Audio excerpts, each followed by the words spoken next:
जय गुरुदेव,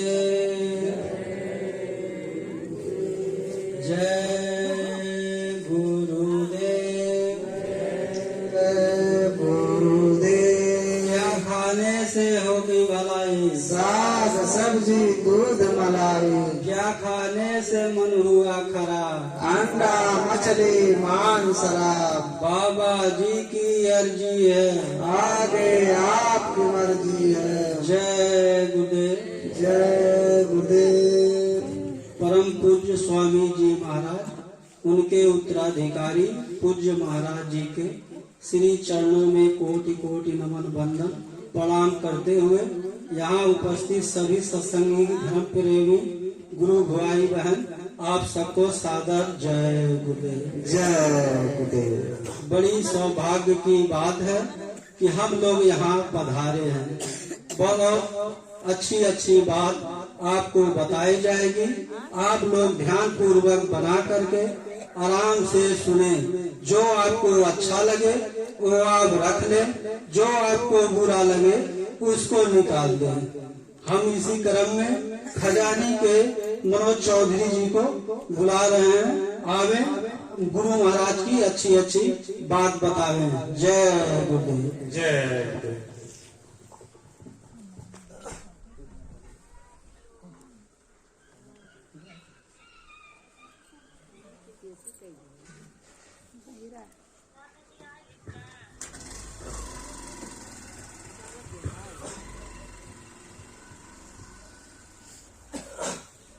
जय गुरुदेव। जय गुरुदेव। जय गुरुदेव। नाम किसका? प्रभु का। प्रभु का पावन नाम। जय गुरुदेव। बाबा जय गुरुदेव महाराज जी का कहना है, शाकाहारी रहना है, शाकाहारी हो जाओगे, बीमारियों से बच जाओगे। क्या खाने से हुए खराब? अंडा मछली मांस शराब। क्या खाने से होगी भलाई? साग सब्जी दूध मलाई। हाथ जोड़ कर विनय हमारी, हो जाए सब शाकाहारी। बाबा जय गुरुदेव महाराज जी का अर्जी है, आगे आपकी मर्जी है। जय गुरुदेव। जय गुरुदेव। शब्द स्वरूप में सर्वत्र विराजमान परम संत बाबा जय गुरुदेव जी महाराज, परम संत बाबा जय गुरुदेव जी महाराज के उत्तराधिकारी यानी आज के बगिया के रखवाले श्रद्धे पूज महाराज के चरणों में कोटि कोटि नमन प्रणाम करते हुए यहाँ उपस्थित सभी सत्संगी धर्म प्रेमी भाई बहनों को सादर जय गुरुदेव। प्रेमी भाई बहनों, बड़ा सौभाग्य है कि हमें आपको ऐसे मलिन कलयुग में मानव तन मिला हुआ है, यानी मनुष्य शरीर मिला हुआ है।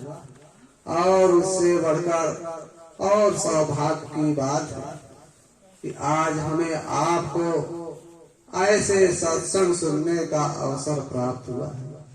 लेकिन महात्मा कहते हैं ऐसा सत्संग तब सुनने को मिलता है जब हमारे आपके जन्म जन्मांतरों के शुभ पुण्य कर्म संचय यानी इकट्ठा होते हैं और जब वह मालिक की बहुत बड़ा दया कृपा होती है तब सत्संग सुनने का अवसर प्राप्त होता है।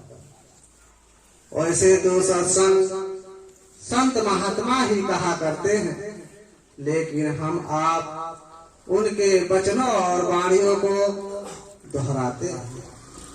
लेकिन महात्मा कहते हैं जहाँ सत्य की बात बताई जाए, जहाँ आत्मा और परमात्मा का भेद बताया जाए, यानी मालिक से मिलने का, भगवान से मिलने का, हमारे आपके अंदर यदि प्रेम और प्यार पैदा किया जाए उसी को सत्संग कहते हैं।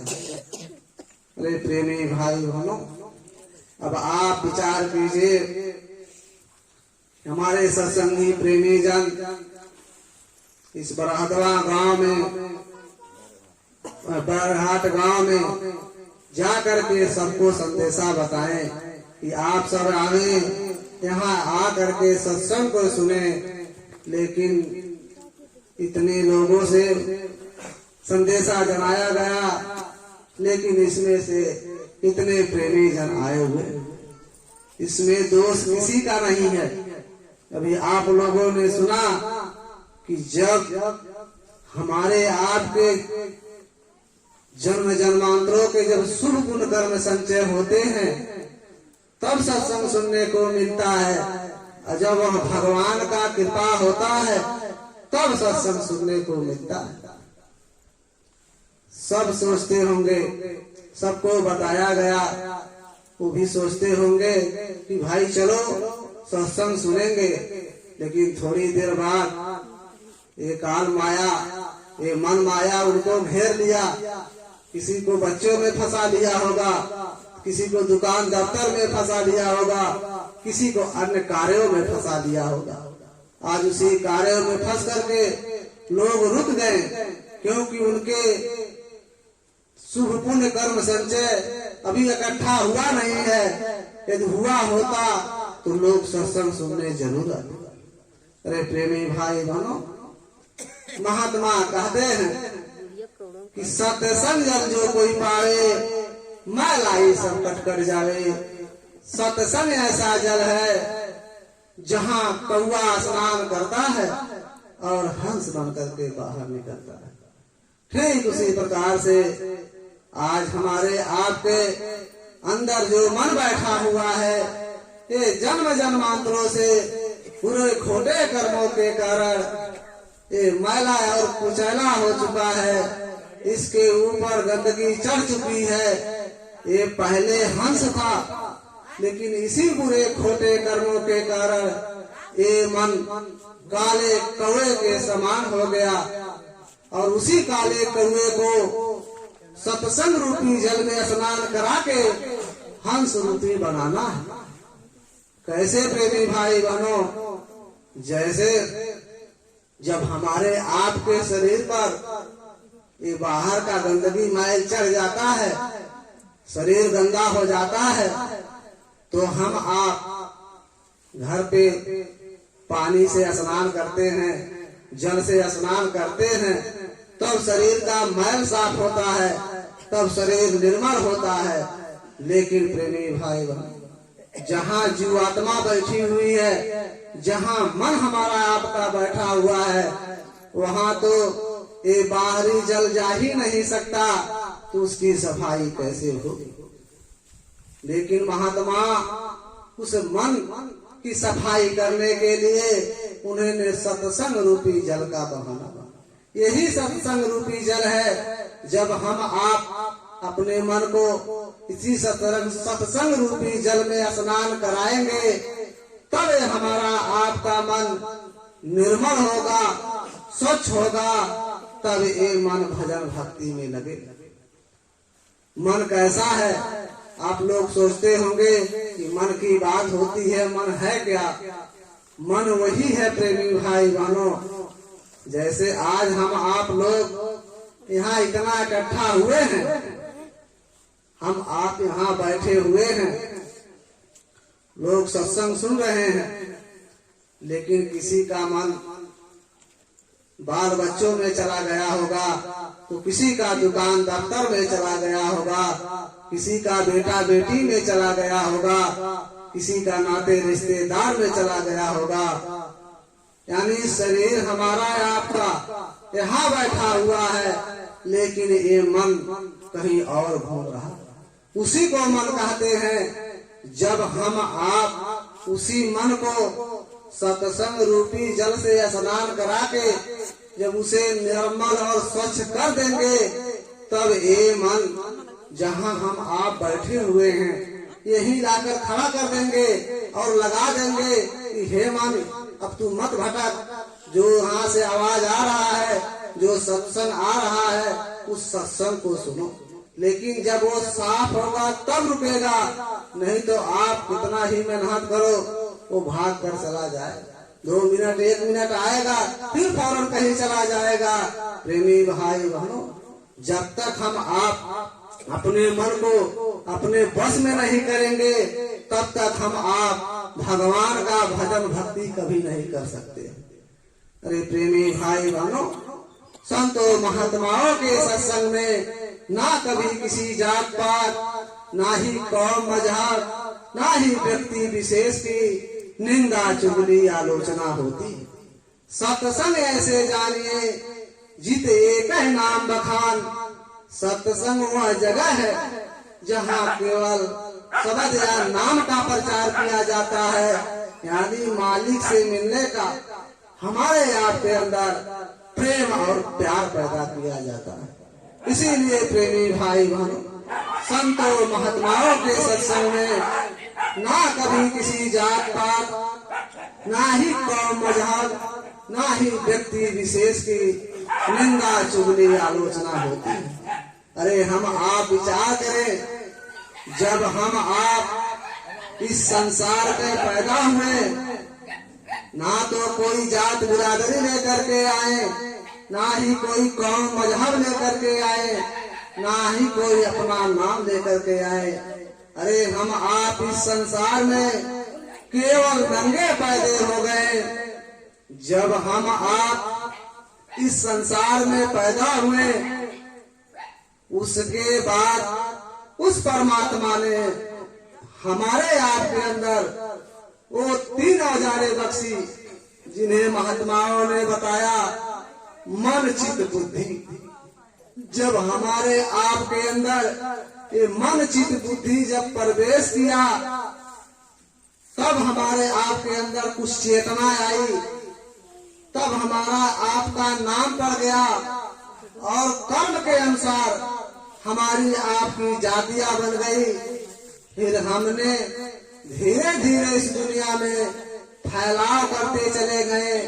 अरे हमने बाल बच्चे बना लिया, हमने नाते रिश्तेदार बना लिया, हमने सगे संबंधी बना लिया, हमने कुटुंब परिवार वालों बना लिया, और इससे ज्यादा जमीन जायदाद रुपया पैसा इकट्ठा कर लिए, महल अटारी बंगले गाड़ी ये सब कुछ इकट्ठा कर लिए, और इन्हें इकट्ठा करके हम आप यहीं बैठ।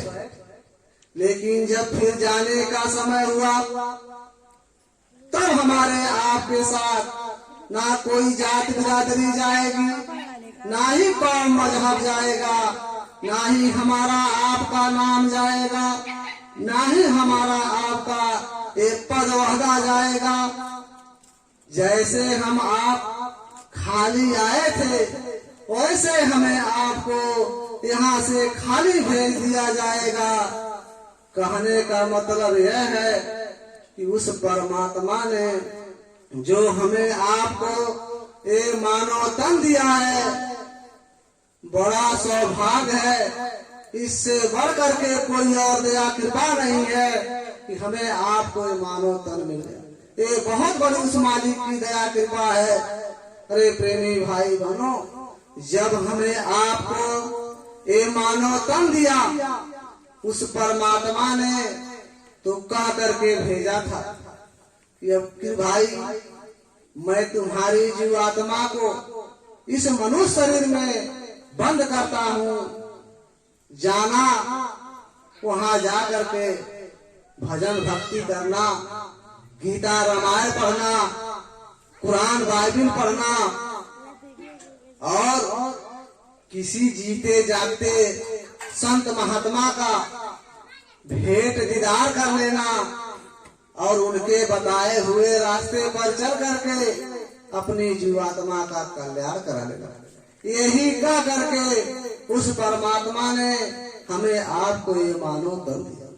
लेकिन जब हम आप इस संसार में पैदा हुए तो वो वादा भूल गए, जो वादा हमने माँ के गर्भ में किया था।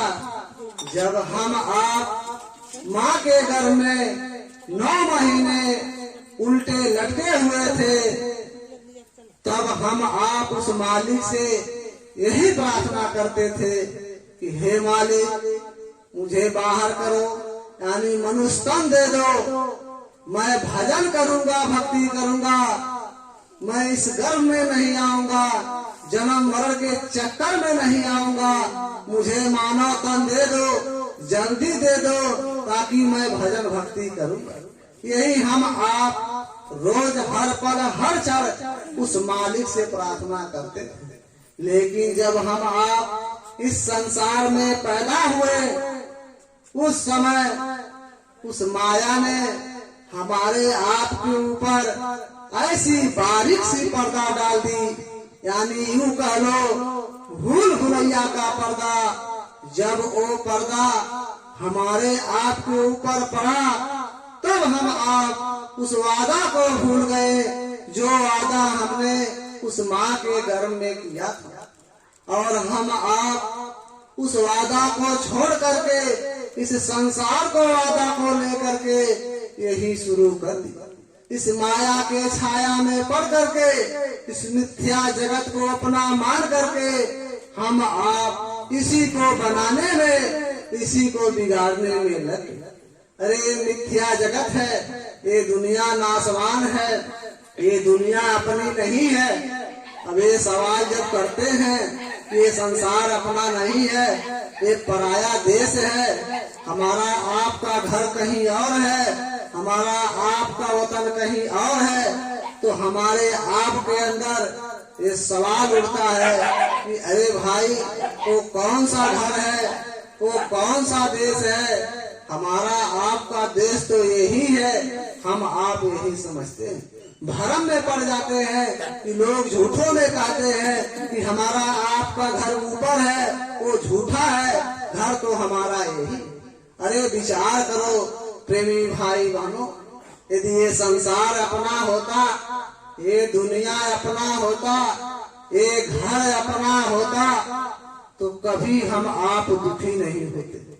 क्योंकि कोई अपने घर दुखी नहीं रहता, कोई अपने घर सताया नहीं जाता। जैसे हम आप किसी नाते रिश्तेदारी में चले जाते हैं, एक दिन के लिए वहाँ जाते हैं जब, तो थोड़ा सा उठने बैठने में, खाने पीने में जब समस्या हो जाती है, तो हम आप यही सोचते हैं कि ठीक है, एक दिन की बात है, जैसे तैसे काट लिया जाएगा, ये तो हम दूसरों के घर आए हैं, लेकिन जब अपने घर पहुँचेंगे तो बढ़िया से खाएंगे, आराम से सोएंगे, हमें बढ़िया हौसला रहेगा। यही इरादा हम आप करते हैं। तो आप विचार करो, वो तो इरादा करते हैं, लेकिन एक घर जो अपना होता, जिस घर का भरोसा कर रहे हैं, एक घर अपना होता, तो कभी हम आप मरते नहीं, हमारे आप के आजे पर बाजे यहाँ से गए नहीं होते, सब यही होते, सब जिंदे रहते। लेकिन क्यों मर जाते हैं, क्यों यहाँ से भगाए जाते हैं, लोग क्यों दुखी है? जैसे आज यही पूछ लिया जाए इतने लोगों में कि भाई कोई सुखी है, तो कोई नहीं कहेगा।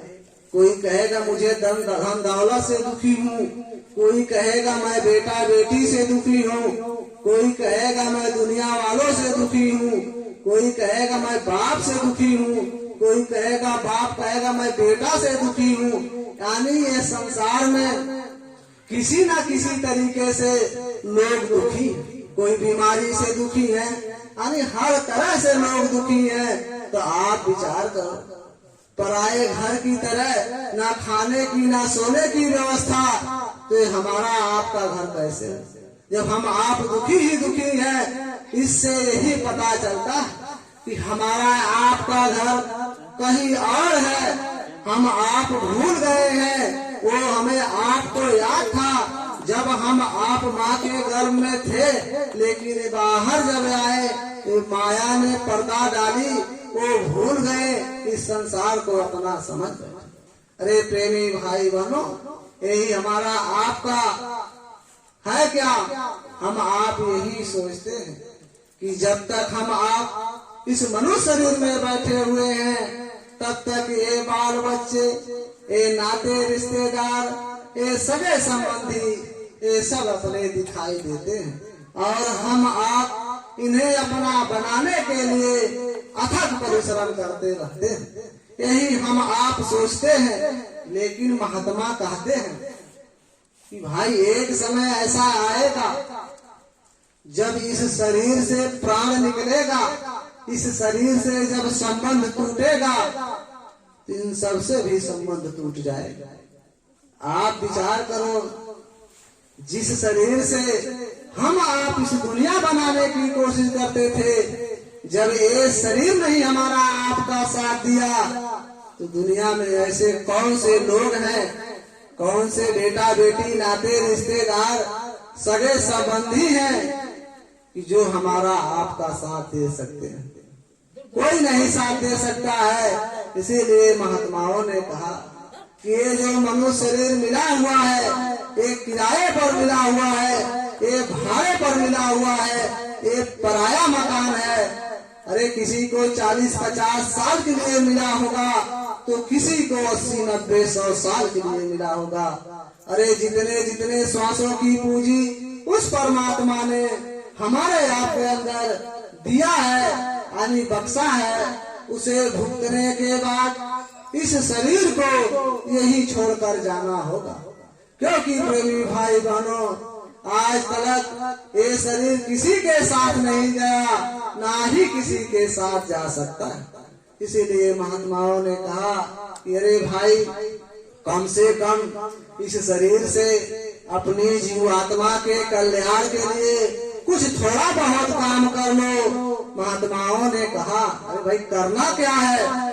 महात्माओं ने क्या कहा कि भाई ना इस शरीर को इतना दुख देना कि ताकि हम आप, यानी हमारी आपकी जीवात्मा इस मनुष्य शरीर में बैठ करके उस मालिक का भजन भक्ति न कर, ना इतना इसको सुख देना कि ताकि हमारा आपका ख्याल उस परमात्मा के तरफ न रहे।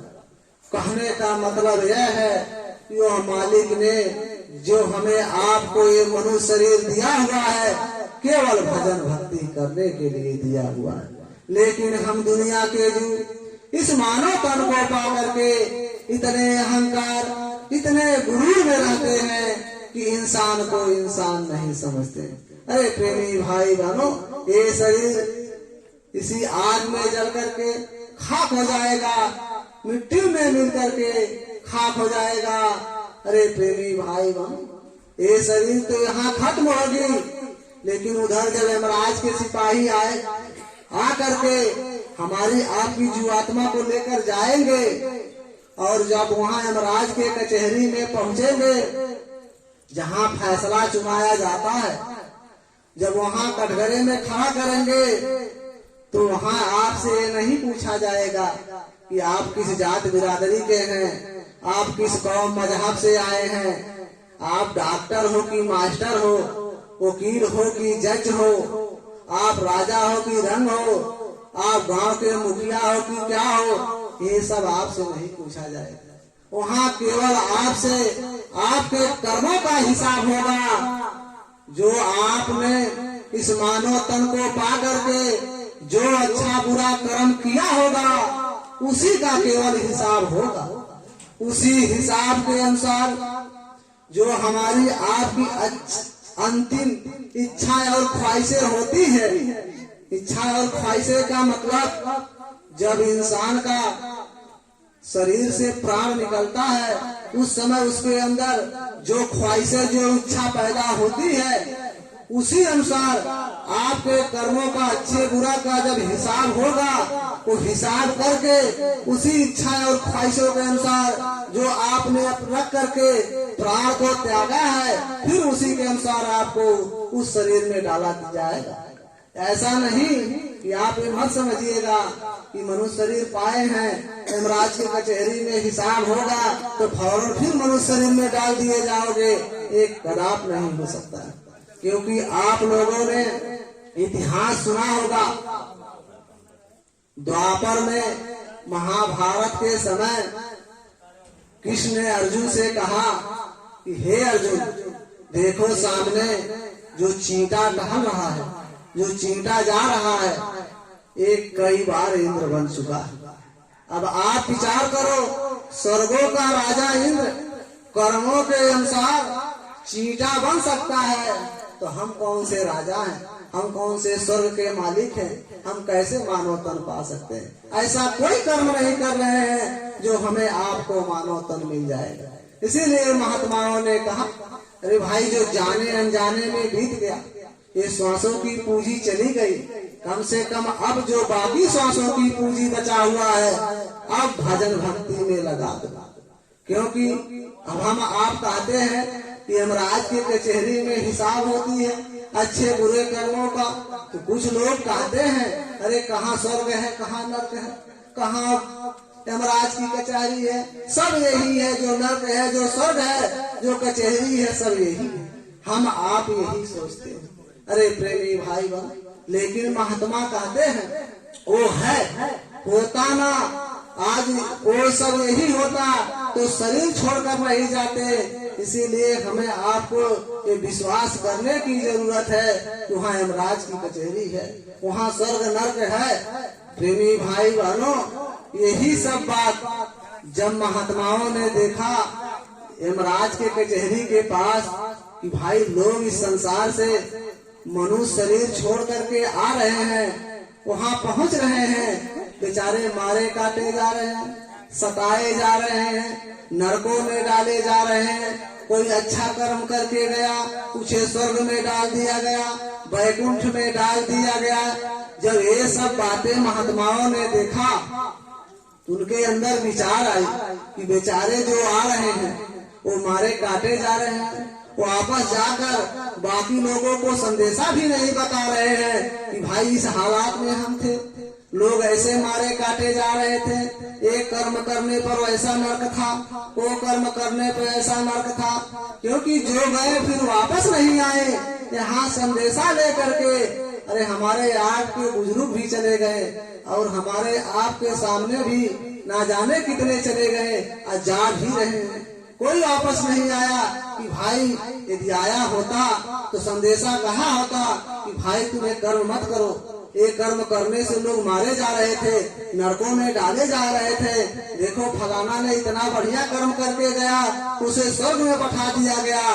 तो हमें आपको संदेशा मिला होता तो हम आप उसी काम में लग जाते, जो स्वर्ग वैकुंठ का रास्ता मिलता, जो स्वर्ग वैकुंठ में पहुँचते, वही भजन भक्ति करना शुरू कर देते। लेकिन कोई बताने वाला नहीं मिला।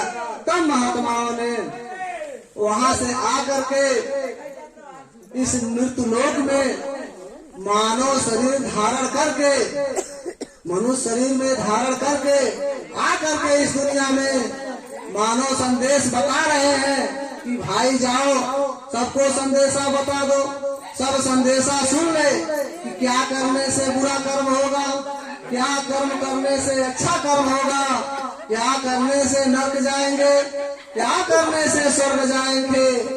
ये बात सबको बता दो, सब अपने मानो धर्म मानो कर्म पे आ जाए, ताकि शरीर छोड़ने के बाद उस यमराज के कचहरी में ऐसा फैसला हो कि लोग स्वर्ग वैकुंठ और अन्य लोकों में चले जाए, आराम से रहे, सुकून से रहे। यदि संदेशा हम आप पा जाते, रास्ते पे लग जाते, हमारा आपका काम बन जाता। यही संदेशा संतों महात्माओं ने ला करके हमारे आपके बीच में बता रहे हैं। लेकिन हम आप उस संदेशों को ना सुन करके, उसे आनाकानी करके अपने समय को बर्बाद कर देते हैं, श्वासों की पूंजी को खत्म कर देते हैं। लेकिन जब अंतिम समय आता है उस मौत का, तब हमें आपको याद आता है कि नहीं, हमने जो संसार में जितना कार्य किया इस संसार के लिए किया, लेकिन हमने जो असली काम के लिए हमें भेजा गया था हमने किया नहीं। लेकिन क्या करें, क्या हो पछताए जब चिड़िया चुग गई खेत, जब समय अंतिम आ गया और प्राण राज के सिपाही आ गए सामने, ना भजन बनेगा ना भक्ति बनेगा, इसीलिए महात्माओं ने कहा कि जाओ पहले बता दो, लोग पहले से व्यवस्था कर लेंगे तो जाने में आराम हो जाएगा, तकलीफ नहीं होगी। जैसे भादो महीने में बरसात से बचने के लिए हम आप 2-3 महीने पहले से अपना घर बार बना लेते हैं। भाई भादों में पानी आ जाए तो हम तुरंत कैसे घर बार बनाएंगे, इसीलिए पहले तैयार कर लेते हैं छान छप्पर को, उसके बाद उस बरसात से बच जाते हैं। इसी प्रकार से यदि हम आप पहले अपने मानो तन को, अपने मानव जीवन को सफल बना लेंगे, जीवात्मा का कल्याण करा लेंगे, तो इस लोक में भी सुखी रहेंगे, परलोक में भी सुखी रहेंगे। तो प्रेमी भाई बहनों, हम यही कहना चाहेंगे, जो हमारे आपके जो भी अब थोड़ा बहुत जाने अनजाने में जो बीत गया, बाकी जो श्वासों की पूंजी बचा हुआ है, ये श्वासों की पूंजी को किसी जीते जागते संत महात्मा का भेंट दीदार कर लो और उनके बताए हुए रास्ते पर चल के अपनी जीवात्मा का कल्याण करा लो। क्योंकि महात्मा आपको ऐसा संदेश देंगे, ऐसा उपदेश देंगे, उस उपदेश पे चलोगे, आपका लोक भी सुखी रहेगा, परलोक भी सुखी रहेगा। क्योंकि महात्मा ये नहीं कहेंगे कि आप घर बार छोड़ दीजिए, आप जात बिरादरी बदल दीजिए, आप कौम मजहब छोड़ दीजिए, आप नाते रिश्तेदार को छोड़ दीजिए, ये महात्मा कभी नहीं कहते। महात्मा कहते हैं अपने बाल बच्चों में रहिए, अपने नाते रिश्तेदार में रहिए, अपने सगे संबंधी में रहिए, अपने कुटुंब परिवार में रहिए, लेकिन शाकाहारी हो करके, यानी जो महात्मा आपको संदेश देंगे उस संदेश में रह करके जो वो बताएंगे वो रास्ता ले करके सुबह शाम उस मालिक का भक्ति भाव करना। कहीं घर बार छोड़ने की जरूरत नहीं है, यही महात्मा हमें आपको बताते हैं।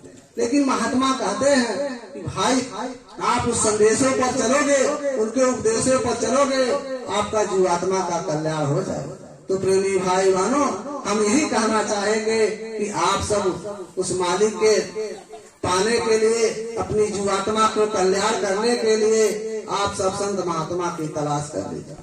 अब हम यही कहते हुए अपने वाणी को विराम करेंगे। यदि हमारे कहने में कुछ थोड़ा बहुत गलती हुआ होगा तो एक छोटा सा बच्चा समझ करके माफ कर दीजिएगा। बोलो जय गुरुदेव।